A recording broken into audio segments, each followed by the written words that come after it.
AC volt মাপতে হোক আর DC volt, resistance মাপতে হোক আর ক্যাপাসিট্যান্স, যারা ইলেকট্রনিক্স নিয়ে কাজ করেন তাদের কাছে মাল্টিমিটার একটি অন্যতম গুরুত্বপূর্ণ যন্ত্র। বাজারে 250 টাকা থেকে শুরু করে 10,000 টাকার চেয়েও বেশি মূল্যের মাল্টিমিটার রয়েছে। কিন্তু যদি আপনি একটি মিডিয়াম বাজেটের মধ্যে একটি ভালো মাল্টিমিটার খুঁজে থাকেন, তবে এই মাল্টিমিটারটি আপনার জন্য একটি বেস্ট অপশন হতে পারে। চলুন মাল্টিমিটার সম্পর্কে বিস্তারিত জেনে আসা যাক।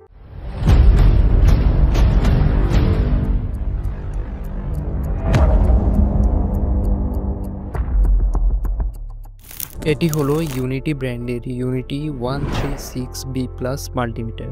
দেখতে সুন্দর, clean look, hard plastic body and very high quality material দিয়ে তৈরি এর কভার। এর সাথে আমরা পাই দুটি প্রোভ, দুটি 1.5 ভোল্ট ব্যাটারি, দুটি এক্সট্রা ক্লিপ প্রোভ অ্যান্ড একটি ক্যারি ব্যাগ। এই মাল্টিমিটারে রয়েছে একটি সুন্দর লার্জ 6.5 সেন্টিমিটার এলসিডি ডিসপ্লে। তো প্র্যাকটিক্যাল ইউজেসের জন্য আমি এখানে কিছু কম্পোনেন্টস নিয়েছি এবং এগুলো এখন আমি টেস্ট করে আপনাদের দেখাবো। প্রথমে এই ডিসি ব্যাটারিটিকে টেস্ট করে দেখা যাক। তো ডিসি ভোল্টেজ চেক করার জন্য আমরা প্রথমে মাল্টিমিটারটিকে ডিসি মোড সেট করব। এখানে আপনারা যে চিহ্নটি দেখতে পাচ্ছেন, এটি ডিসি ভোল্টেজের চিহ্ন। দেখতে পাচ্ছেন মাল্টিমিটারটি ডিসি ভোল্টেজে সেট হয়ে গিয়েছে। এখন আমরা সিম্পলি মাল্টিমিটারের পজিটিভ প্রোভ ব্যাটারি পজিটিভ সাইডে এবং নেগেটিভ প্রোভ নেগেটিভ সাইডে টাচ করাবো। মাল্টিমিটার স্ক্রিনে দেখতেই পাচ্ছেন এখানে অলরেডি ভোল্টেজ দেখাচ্ছে 3.8 ভোল্ট। তো এইবার এই ছোট রেজিস্টরটি চেক করা যাক। রেজিস্টর চেক করার জন্য আমাদের প্রথমেই রেজিস্টর এখানে ওম চিহ্নের মধ্যে সেট করতে হবে।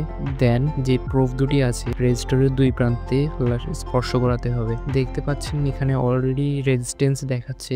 সকল ধরনের কম্পোনেন্টস এক ভিডিওতে দেখানো সম্ভব না, কারণ ভিডিওর লেন্থ অনেক বড় হয়ে যাবে। বাট আপনারা যদি কমেন্ট করেন আর এই ভিডিওতে 10 লাইকস পূর্ণ করে দেন, তাহলে আমি এই মাল্টিমিটারের সকল ফিচার্স রিলেটেড একটি ভিডিও বানাবো। আর এই মাল্টিমিটারটি আমি ডিরেক্ট চায়না থেকে পারচেস করেছি। আপনারা এটি অনলাইনে 2.5K থেকে 3.5K এর ভিতরে পেয়ে যেতে পারেন। তো আজকের ভিডিওটি এই পর্যন্তই। দেখা হচ্ছে পরের ভিডিওতে। ততক্ষণের জন্য সবাই ভালো থাকবেন।